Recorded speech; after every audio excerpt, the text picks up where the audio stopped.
బృందం యొక్క నాయకుడు మన మనోజ్ అని మా కానిస్టేబుల్ మాట్లాడతారు.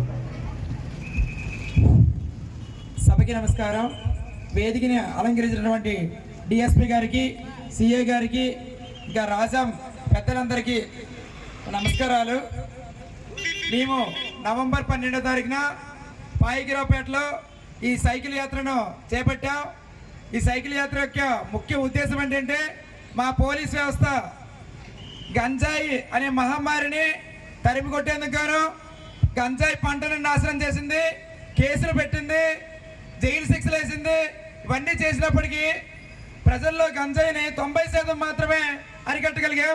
ఇంకో 10% అనేది ప్రజల్లో ఒరిస్సా నుంచి ట్రాన్స్పోర్టేషన్ అయ్యి మన స్కూల్స్లలో, కాలేజెస్లలో యువత భవితను నాశనం చేస్తుంది. దీనిపై మా డిఐసి గోపీనాథ్ చెట్టి ఐపీఎస్ గారు ఎంతో విజనరీతో ఈ గంజాయిని అరికడితే హై రేటెడ్ క్రైమ్స్ అనేవి అరికట్టవచ్చనే ఉద్దేశంతో దీనికి ఏం పని చేస్తే బాగుంటుందని ఆలోచన చేపట్టి 25 మంది కానిస్టేబుల్స్ ని సెలెక్ట్ చేసి వాళ్ళని 1200 కిలోమీటర్లు సైకిల్ యాత్ర ద్వారా చేస్తే ప్రజల్లోకి ఈ విషయం ఖచ్చితంగా వెళ్తుంది. ఇంకా ప్రతి ఒక్క సమాజంలో ప్రతి ఒక్కరు కూడా గంజాయి అనేది ఒక మహమ్మారి.